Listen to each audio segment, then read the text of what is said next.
역대하 8장, 9장은 1장부터 9장까지 쭉 이어지는 이 솔로몬 통치 기록의 마지막 단락입니다. 이 첫 단락이었던 1장, 2장과 비슷하게 이 솔로몬의 업적과 명성을 중심으로 기록하고 있습니다. 1장하고 9장은 하나님께서 솔로몬에게 주신 지혜와 부귀영화를 중심으로 그리고 있고, 2장과 오늘 읽은 8장은 이 성전 건축과 또 완공을 중심으로 이야기하고 있습니다. 솔로몬은 7년 동안 성전을 건축하고 13년 동안 궁궐을 건축했습니다. 총 20년에 걸쳐서 성전과 궁궐을 건축한 것이죠. 그리고 나서 솔로몬은 나라를 군사적으로 또 경제적으로 견고하게 정비하는 데 힘을 씁니다. 두로왕 후람이 되돌려준 갈릴리의 성읍들을 재건하고, 또 하맛소바를 쳐서 점령하고 다드모를 건축하고 국고성들을 건축합니다. 또 위아래의 베토론과 바알랏을 요새화하고 병거성들과 마병의 성들을 건축합니다. 이렇게 3절부터 6절에 쭉 언급되어 있는 여러 지명들은 이 군사적으로 주요한 도시들과 또 여러 도로들이 연결되어 있는 상업적 요충지들입니다. 또 솔로몬의 통치가 하나님께서 약속하신 땅 전체에 골고루 미치고 있다는 것을 보여주는 장면입니다. 그리고 3절에 쳐서 점령하고, 또 5절에 성벽과 문과 문빗장, 그리고 견고한 성읍, 이런 표현들이 나오는데요. 나중에 유다 왕들을 언급할 때 신실한 왕들에게 주신 하나님의 축복의 상징으로 쓰이는 아주 중요한 표현들입니다. 성경은 이런 표현들을 통해서 하나님께서 솔로몬의 지경을 넓혀주시고 대적들을 정복하게 하시고 약속의 왕국을 견고히 하심으로써 하나님께서 약속하셨던 집을 세우시겠다 하신 그 언약을 성취해 나가고 계신다 하는 것을 보여주는 것이죠. 7절에는 헷, 아모리, 브리스, 히위, 여부스 족속의 이름이 등장합니다. 이들은 하나님께서 이 신명기 7장에 보면 이스라엘에게 진멸하라라고 명령하셨던 족속들입니다. 그런데 여호수아 때 이들을 다 몰아내지 못했죠. 그래서 이들은 노역을 하면서 이스라엘 중에 거했습니다. 솔로몬은 이러한 이방인들을 노예로 삼아서 성전 건축에 동원시켰습니다. 그리고 이스라엘 사람들은 이들의 지휘관, 감독관의 직책을 맡깁니다. 이렇게 이방인은 노예로 삼고 이스라엘 사람들은 노예로 삼지 않은 것은 레위기 율법에 따른 것입니다. 그러니까 솔로몬이 하나님께서 말씀하신 대로 율법에 따라서 이 모든 일들을 하고 있다는 것을 계속해서 강조하여 보여주고 있습니다. 이렇게 솔로몬은 20년 동안 성전과 왕궁을 또 건축하고, 또 곳곳에 국고성, 요새, 병거성, 마병성 이런 것들을 건축하면서 이제 힘을 더욱 견고하게 세웠습니다. 하지만 이제 백성들은 또 많은 어려움을 겪었겠죠. 그래서 이 이스라엘 안에 있는 이방인들에게 노역을 시키면서 이제 이방인들의 영향력을 약화시키고, 또 이스라엘 백성들의 고충을 덜어주는 일종의 두 마리 토끼를 다 잡는 정책을 펼친 것입니다. 그러니까 세상적 관점으로 보면은 솔로몬이 아주 지혜롭게 잘 일을 하는구나라고 볼 수 있습니다. 그러나 이제 하나님의 말씀의 기준으로 보면, 물론 이제 오늘 본문의 이제 이 역대하 안에서의 맥락은 칭찬하고 하나님께서 이렇게 복 주셔서 언약을 이루셔서 잘 되고 있다 하는 것에 좀 강조점이 있긴 하지만, 이제 성경 전체 가장 넓은 문맥에서 보면은 이 솔로몬의 판단과 행동이 딱 훌륭하다라고 말하기는 쉽지 않습니다. 왜냐하면 하나님께서는 가나안 땅에서 이방인들에 의해 세워진 여러 가지 가증한 것들과 악한 문화들, 그것들을 남겨두지 말고 다 진멸하라고 말씀하셨기 때문입니다. 그러니까 솔로몬은 이제 하나님의 말씀에 철저하게 순종하는 것보다는 그들을 종으로 삼아서 지금 당장 이스라엘에게 이득이 되는 방법을 택한 것입니다. 그래서 결국에는 솔로몬의 이런 잘못된 관행이 이스라엘이 나중에 패망할 때까지 지속적으로 영향력을 끼치게 되는 것이죠. 그러니까 우리도 하나님을 위해서 무언가를 한다고 하면서 내 판단에 따라 행하고, 또 하나님 말씀에는 결국에는 불순종하는, 그러니까 세상 기준에서는 되게 좋은 행동, 아주 지혜로운 행동을 하지만 명백하게 하나님께서 말씀으로써 금지하신 그 일들을 행하는 경우가 상당히 많이 있습니다.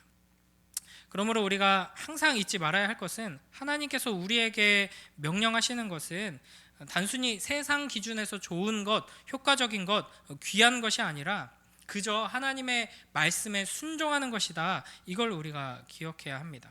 그러니까 하나님께서 명백하게 이렇게 해라 혹은 이렇게 하지 말아라 라고 말씀하셨는데 그게 당장 나에게 손해가 되는 것처럼 보이고 이기적이고 개인적으로 내가 아니라 우리 가정에 더 넘어서 이거는 교회에 심지어는 하나님 나라 사역에 복음에 이게 아주 해가 될 것 같은데 싶은 것이 있을지라도 우리의 기준은 언제든 이득이 되느냐, 효과적이냐, 사람들이 보기에 세상 기준으로 보기에 이게 참 지혜로운 것이냐 이게 아니라 하나님이 말씀하셨으면 거기에 순종하느냐 아니냐에 따라서 하나님께서 약속하신 그 축복과 저주의 갈림길에 우리가 나뉘게 된다 하는 것을 기억해야 할 것입니다.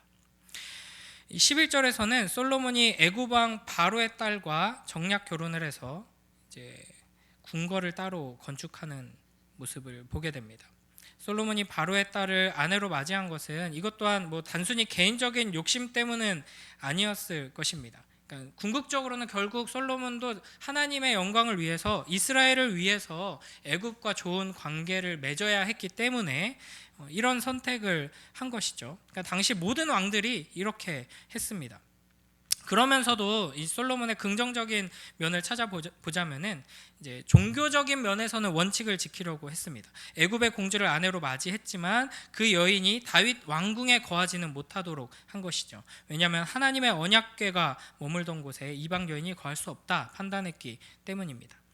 그러나 이제 의도가 어떻든 간에 이방 여인을 아내로 들인 행위 자체가 하나님의 율법을 어긴 것임은 이제 분명하죠. 그러니까 솔로몬이 메시아가 아니기 때문에 예수님이 아니기 때문에 완전하지 않습니다. 솔로몬의 아주 훌륭한 점, 위대한 면들이 있고 또 그것들을 하나님께서 높이시고 칭찬해 주시면서 이스라엘에게 복 주시고 하나님의 약속이 성취되는 것을 맛보게 해 주시지만 그럼에도 불구하고 이렇게 솔로몬이 이제 연약한 면들이 있는 것이죠. 그러니까 우리는 이걸 보면서 하나님께 영광을 돌리겠다 하는 선한 의도를 가지고 있다 하더라도 그러니까 하나님 나라를 위해 이런 선택을 하는 거야 라는 이제 분명한 목적을 가지고 있다고 하더라도 그 일을 이루는 구체적인 방법이 하나님의 뜻에 어긋난다면 그것은 하나님께서 미워하시는 불순종일 뿐이다 하는 것을 기억해야 합니다. 그러니까 의도와 목적이 중요한 만큼 세부적으로 하나님께서 말씀하신 그 명령에 따라서 순종하는 방식으로 우리의 방향성을 실현하는 것이 굉장히 중요하다 하는 것이죠. 그러니까 우리는 인생의 목적이 세상 사람들과 다르다 하는 점에서 구별될 뿐 아니라 구체적인 삶의 방식, 삶의 태도 또한 이제 세상 사람들과 구별되어야 합니다. 너희는 이기적으로 돈 많이 벌려고 성공하려고 그저 너희 가족 위에 노후 위에 살아가지 나는 하나님 나라 위에 살아간다 라고 하지만 의도와 목적은 전혀 다르지만 그 일을 이루어가는 방식은 세상 사람들과 똑같다 이러면은 분명 하나님의 말씀에서 멀어져 있을 것이라는 것을 우리가 생각해야 하는 것이죠. 그러므로 우리는 심지어는 하나님께서 명령하시는 것이 큰 손해처럼 느껴질 때에도 순종할 수 있는 믿음으로 나아가야 합니다. 그러니까 솔로몬도 지금 나름대로 신앙의 순수성을 지키기 위해서 이방인들을 노예로 삼고 또 애굽에서 온 그 여인을 왕궁에서 분리시키는 일들을 했습니다. 그러니까 이 정도만 봐도 우리 수준에서는 굉장히 훌륭하고 우리가 본받아야 하고 기억해야 하는 모습인 것이죠. 그러니까 당시 기준에서 보면은 지금 이미 남아있는 이 이방인들을 다 몰아내는 것은 굉장히 어려운 일이고 매우 큰 위험을 감수해야 하는 일이었을 것입니다. 그러니까 오랜 세월 그렇게 살아왔기 때문에 이방인들을 싹 몰아내야지 하나님이 처음 명령하신 게 그거였잖아 라는 걸 생각하면서 그렇게 실현하기가 거의 불가능하고 생각조차 못했을 수도 있습니다. 그러니까 자기 수준에서 솔로몬 최선을 다해서 하나님 뜻대로 순종하기 위해 노력하고 있는 것이죠. 그러나 이런 식의 연약함들, 타협 약간의 타협들이 결국에는 훗날 큰 불순종과 불신앙의 씨앗이 된다 하는 것을 우리가 볼 수 있어야 합니다. 그러므로 우리는 우리 삶의 모든 영역에서 하나님의 말씀의 기준을 더욱 견고하게 다지고 하나님의 말씀에 따라 온전히 순종하며 이 세상에 흔들리지 않고 타협하지 않는 그 거룩한 삶으로 나아가기 위하여서 더욱 힘써야 할 것입니다. 이어서 12절부터 16절에서는 솔로몬이 예루살렘 성전에서 드려지는 제사와 연관된 이 모든 일들을 또 소홀히 하지 않기 위해서 최선의 노력을 기울이고 있는 것을 우리가 확인하게 됩니다. 그래서 다윗 왕이 이제 명령했던 대로, 가르쳤던 대로 이렇게 제사장들을 잘 세우고 또 레위인들을 또 잘 세우는 모습을 우리가 볼 수 있습니다. 이게 모세의 율법을 충실하게 따르고 또 아버지 다윗 왕의 그 명령에 순종하는 모습을 우리가 확인할 수 있게 되는 것이죠. 그래서 이 모든 일들이 이 솔로몬의 순종과 열심을 통해서 이루어지고 이 모습을 사용하셔서 하나님께서 이스라엘을 강하게 하시고 견고하게 하시고 약속하신 대로 그 축복을 누리게 하신다 하는 것을 우리가 확인하게 됩니다. 오늘 이 본문을 보면은 처음 시작할 때 솔로몬이 여호와의 전과 자기 궁궐을 20년 동안에 건축하기를 마치고 라고 이야기를 합니다. 이 본문만 쭉 읽으면은 되게 짧아 보이지만 사실은 20년의 시간 동안 하나님 앞에서 분투하면서 해낸 일들을 하나님께서 우리에게 보여주시는 것이죠. 하나님께서는 우리에게도 이 솔로몬과 같이 하나님의 약속을, 그 약속하신 축복을 이 땅 가운데, 우리의 공동체 가운데, 우리의 가정 가운데 누리는 삶으로 나아오라고 초대하고 계십니다. 그 방법은 이 솔로몬이 했던 것처럼 이 예배를 바로 세우고 하나님께서 명령하신 그 말씀대로 순종하면서 하나하나 회복시켜 나가는 것이죠. 우리는 이 말씀을 기억하면서 우리가 드리는 이 모든 예배와 우리가 함께 공동체를 세우기 위해서 헌신하고 봉사하는 이 모든 일들, 또 평일의 삶 속에서 주어진 가정과 직장과 사업의 이 모든 일들이 하나님의 뜻대로, 그래서 하나님의 말씀에 순종하는 방식으로서 하나하나 회복되고 세워져서 우리를 통해 이 하나님의 놀라운 일하심이 실현되기를 기대하며 나아가는 주님의 자녀들이 되어야 할 것입니다. 그러니까 우리는 이 본문을 두 가지 측면으로 기억하면서 우리 오늘 함께 기도하며 나아가길 원합니다. 긍정적인 측면에서 하나님께서 솔로몬을 이 역대기의 문맥 안에서는 이제 그 모범으로 보여주십니다.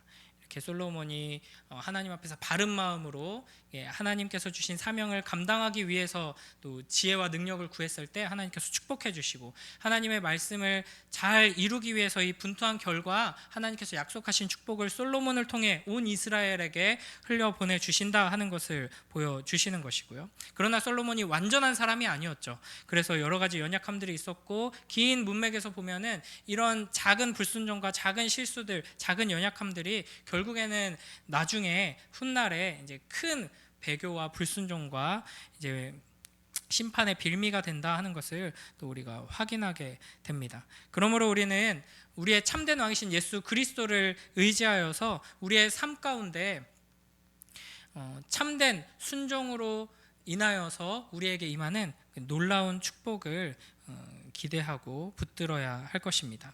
오늘 이 말씀을 붙들고 우리 함께 기도할 때 솔로몬의 이 성전 건축을 통해 이스라엘이 바른 신앙으로 세워져가며 하나님의 축복으로 나아갔듯이 우리가 우리의 진정한 솔로몬이신 예수 그리스도를 우리가 붙들고 의지하여서 우리의 예배가, 우리의 삶이 하나님의 말씀대로 바르게 세워지게 하시고, 그렇게 하나님의 말씀대로 순종하는 우리의 삶을 통해 우리의 삶이 회복되고 우리의 가정이 회복되고 우리의 공동체가, 또 이 나라 이 땅이 우리를 통해 하나님의 놀라운 통치의 영광을 누릴 수 있도록 우리를 사용하여 주시옵소서. 이 마음으로 함께 기도하며 또 오늘 하루를 예배의 삶으로 주님께 올려드리는 우리 모두가 되길 주님의 이름으로 축복합니다.